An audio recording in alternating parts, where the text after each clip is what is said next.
La septième œuvre du Saint-Esprit en nous est la sanctification, par l'obéissance et l'aspersion du sang de Jésus-Christ.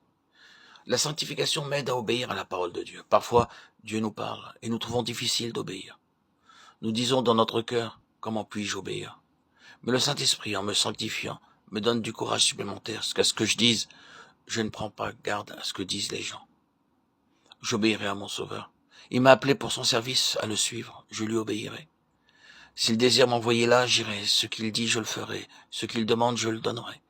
Ceci est la véritable sanctification, parce que je sais que tout ce que j'ai est uniquement pour lui. Quelquefois, nous conservons de la vaisselle à l'intention de quelques invités particuliers, et qui ne doit pas être utilisée ordinairement. Il se peut que ce soit au service à café ou à thé, conservé dans le placard, pour un invité d'honneur. Lorsque l'invité d'honneur arrive, le magnifique service est utilisé puis rangé à nouveau. De la même manière, mon corps et mes facultés sont entièrement et uniquement réservés pour le Seigneur Jésus-Christ. Ils ne peuvent être donnés à personne d'autre. Ceci est la sanctification. Et avec cette sanctification, je suis capable d'obéir à mon Seigneur. Maintenant, Seigneur, demande et je te donnerai. Tout mon argent est à toi, mon temps est à toi, mon énergie est à toi. Demande et je donnerai joyeusement. La sanctification est aussi l'aspersion du sang de Jésus-Christ. Nous sommes constamment souillés par de mauvaises pensées en regardant une image ou en entendant quelque chose d'impur. Tout comme nos paupières battent pour enlever la saleté des yeux. Ainsi, lorsque je me sens sali par des pensées mauvaises, le Saint-Esprit œuvre en moi sans détour et apporte le précieux sang pour me laver.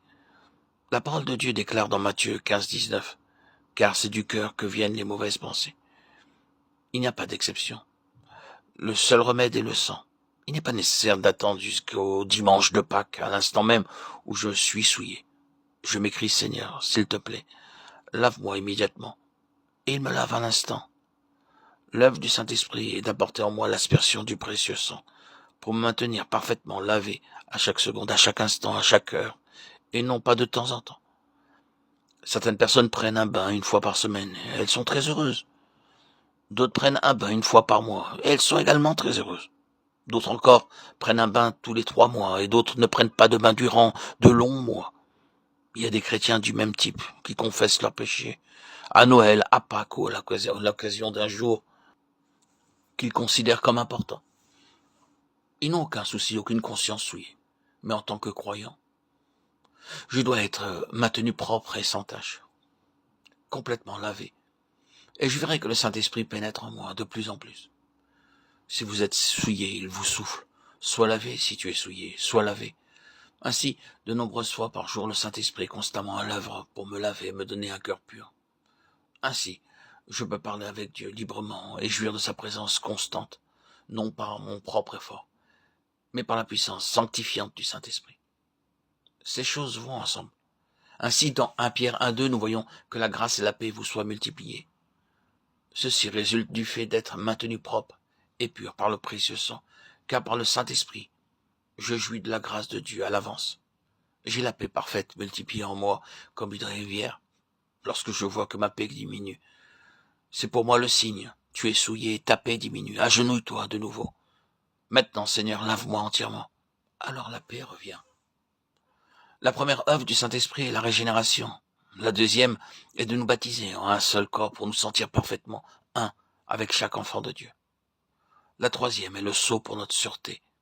La quatrième est le gage pour nous montrer notre avenir, l'héritage céleste.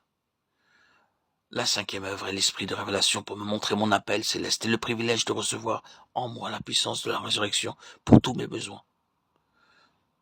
La sixième œuvre consiste à être fortifié avec puissance dans l'homme intérieur pour jouir de son amour, de sa plénitude, et aussi pour être enraciné en lui. Enfin, la septième œuvre est la sanctification, par l'obéissance et une constante purification. Amen. Gloire à Dieu au plus haut des cieux et paix sur la terre aux hommes qu'il aime. À toi, Seigneur, tout honneur et toute gloire pour les siècles des siècles. Alléluia.